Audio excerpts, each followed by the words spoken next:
Well, as you can see, I am pretty ready for Halloween. So let's talk about my 31 days of Halloween watch list. Go grab your snacks and let's get spooky.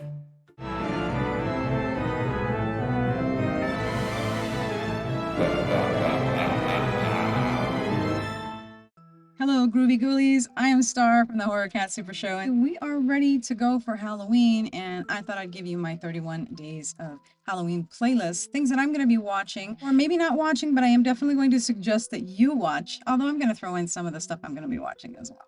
I think we should make this a drinking game, and every time I say fantastic, great, I love it, this is a great movie. Drink. All right, we're going to kick off October with the quintessential slasher film to get us into spooky season, 1978, Halloween.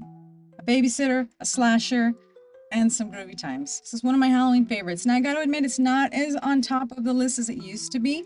I don't know, maybe the new Blumhouse movies have kind of just soured things for me. So my list is probably going to consist more of Halloween 3 than the original Halloween itself. But it's still a good one to check out if you haven't seen it.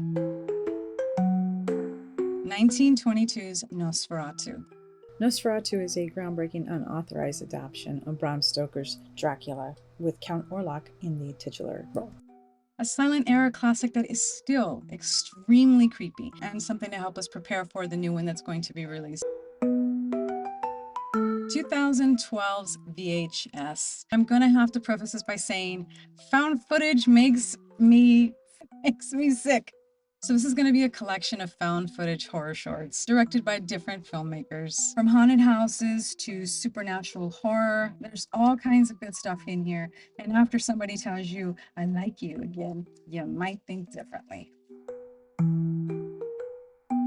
1980's The Shining, a Stephen King story brought to life by Stanley Kubrick. If you're not familiar with the story, it's about Jack Torrance, who is going to be the caretaker for a hotel up in Oregon, and he takes his family and slowly starts to lose his mind.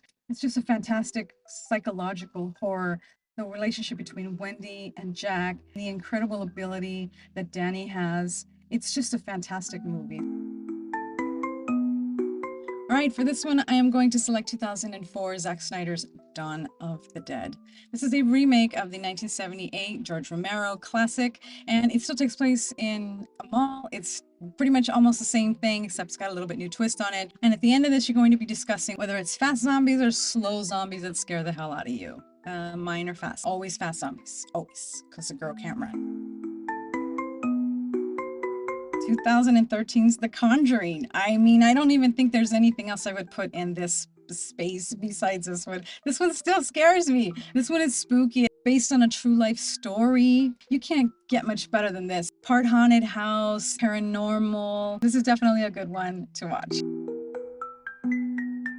For this one, I picked my absolute favorite, 1968's Rosemary's Baby. I'm currently listening to this audiobook. It's one of my favorite stories. I still think it holds up extremely well today. And that ending. Whew. This one's tough. But I think always at the top of my list is going to be 1977's Suspiria.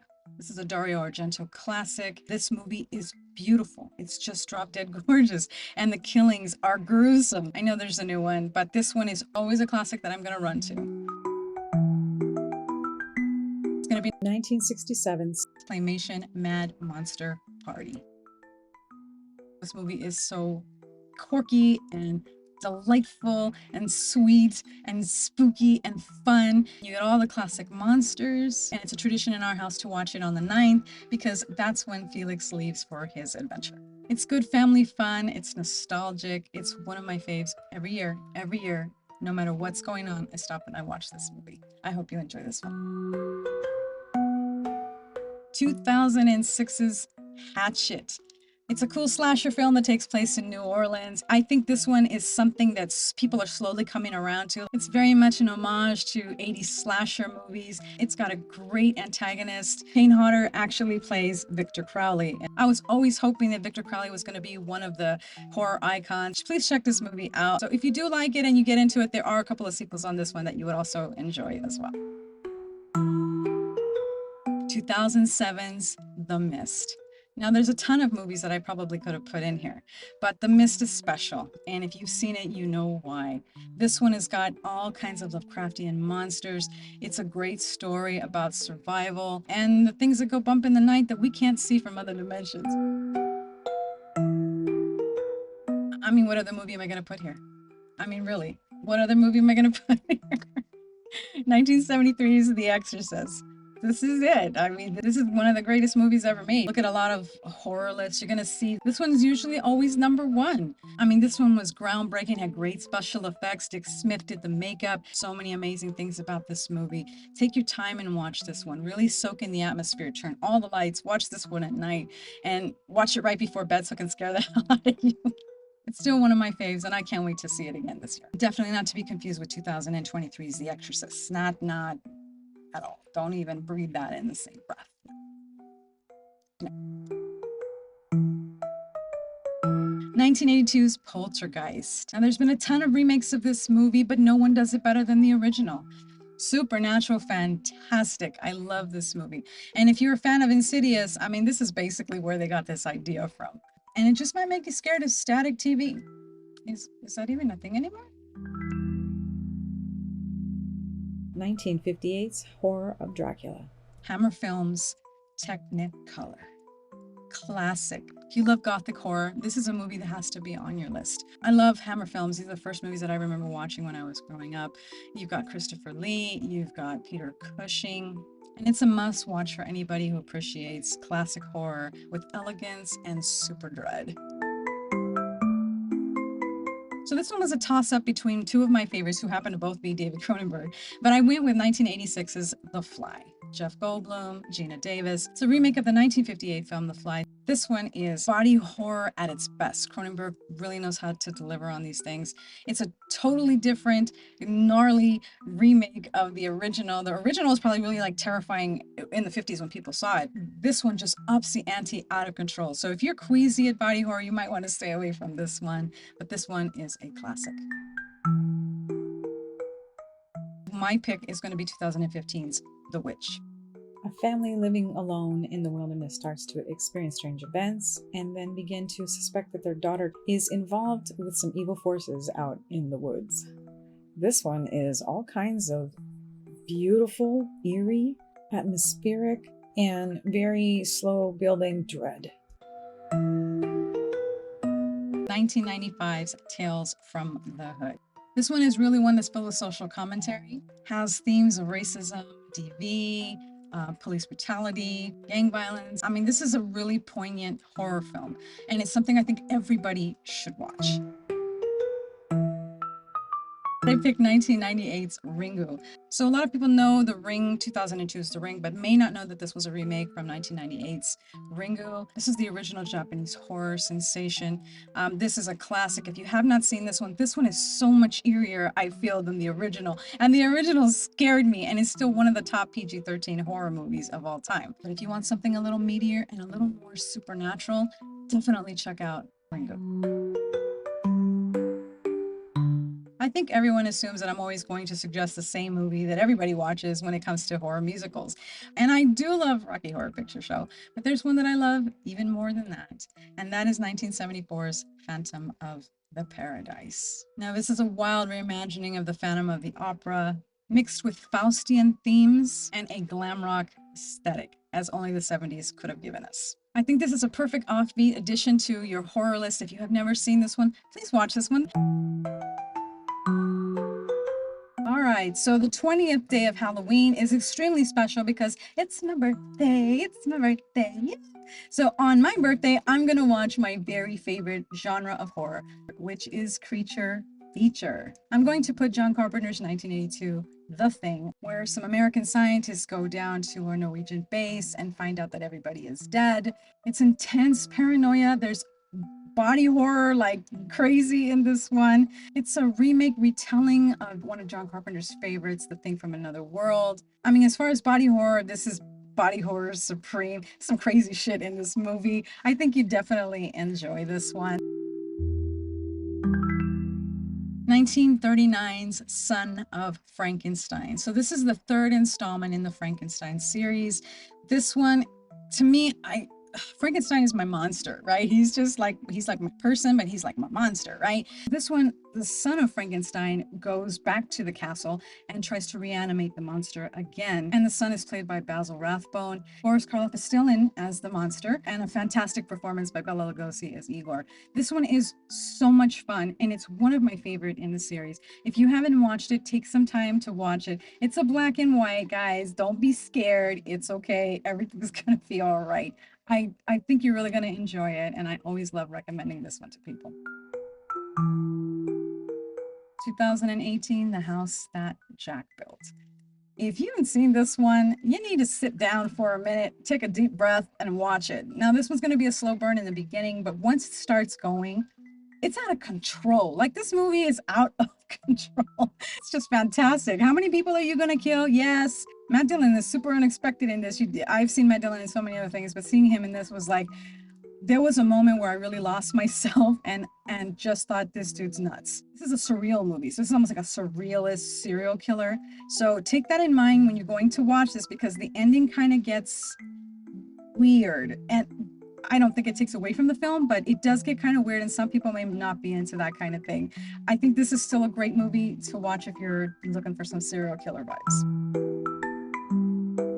There's a ton of stuff to put here, but there's only real one winner to me, and that's Art the Clown. So 2022's Terrifier 2, because 1 was fantastic, but 2 is next level.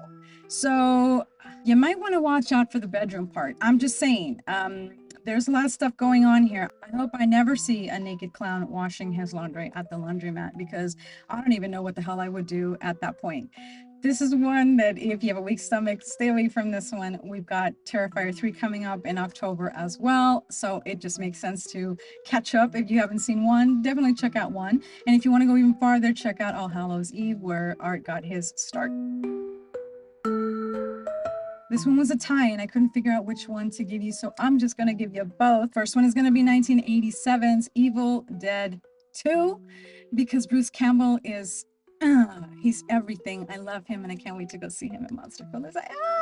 I'm gonna meet Bruce Campbell. I'm gonna meet Bruce Campbell. Anyway, Bruce Campbell is it. He's Ash. He's the man. He's the final guy, the final boy, whatever you want to call him. He is it, and I love him in all Evil Deads, but I really love him in this one. He's fantastic, and it's super funny. The next one is 1988's Killer Clowns from Outer Space. Shorty baby. This one is fun, and it's gonna make you feel different about cotton candy and popcorn. 1981's Joe Dante's The Howling. This has one of the most fantastic transformation scenes. Some people really love American Werewolf in London. That transformation is done in full light, so it is spectacular. But this one is really done in the shadows, but there is something freaky and creepy. And if I was in front of a werewolf transforming like this, phew, so dude, like it's really spectacular. So if you haven't seen this one, and I know a lot of you haven't because it's like, oh, it's in the 80s, please watch this one because it's really great. 1999's Sleepy Hollow, because I think this is a movie that just kind of fits. I mean, look, The Headless Horseman. This one really does scream dark fantasy. It's such an appropriate movie for Halloween. I would start with the Disney version, and then I would switch over to this one. It's just so beautiful. Johnny Depp, Christina Ricci, like, you know, this is just, watch this movie. Watch that movie. Classics, guys. We just got to stick with some of the classics, right? 1974's Texas Chainsaw Massacre. One of the icons, one of the legends. Leatherface is still creepy as hell to me. Cannibals out in middle of nowhere with no help, with you're running, you're screaming, nobody can hear you, and then this creepy guy walking around with somebody's skin on his face. Yeah, these are not the kind of people that you want to meet in the dark or in the daytime or anywhere else. 2005's The Descent. I've talked about this movie before. Super claustrophobic, a group of friends that are going cave diving. It's just insane. And I think this one is so dreadful. The ending is fantastic. It's a creepy movie.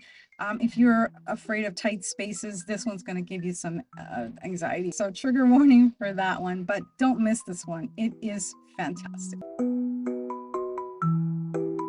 2007's Dead silence. Yes, there's a ton of other movies, but there's something about a puppet that is super creepy. If you remember the old Goosebumps, you remember Slappy or 1978's Magic with Anthony Hopkins. Puppets are creepy, and this one is no different. I'm just putting it on the list for anybody who wants to get freaked out too, I guess. 2005's The Devil's Rejects. This one, I couldn't even imagine, going on a road trip and then meeting these three people. I couldn't even, like the whole thing just gives me so much anxiety, so much different kind of feelings than regular horror movies. The stuff that they do in this movie, because these things could happen. This could be your next door neighbor. This could be somebody that you see at the bank when you're cashing your check, or at the grocery store who's bagging your stuff. These always kind of freak me out in a real bad way, and I kind of really tend to stay away from this kind of movie. I don't know, this one's rough. So I'm gonna suggest it, but I probably will not watch this one at all this year, or probably again. And it's Halloween, yay! And of course, I don't think any Halloween would be complete without the classic horror anthology 2007's Trick or Treat. This one is a perfect anthology horror film. It's got super Halloween spirit. This one is just a gem. All of the stories are creepy and wrap around together. Halloween Bus Massacre is my personal favorite, but I love the entire film, and who can't love Sam? And it's a classic, and I don't really know anybody who doesn't know this movie, but if you have not seen this movie yet, treat yourself and watch this movie. All right, so I hope you guys have enjoyed my list. I hope you find some gems out of that list. Please let me know below what you are going to be watching this Halloween. Have a spectacular October, guys. Thank you for spending some time with me. I really appreciate it. And until we meet again in a dark alley somewhere, shiver, scream, repeat. Bye. Oh, and happy Halloween. Tell everyone you know to come on down to the Horror Cat Super Show.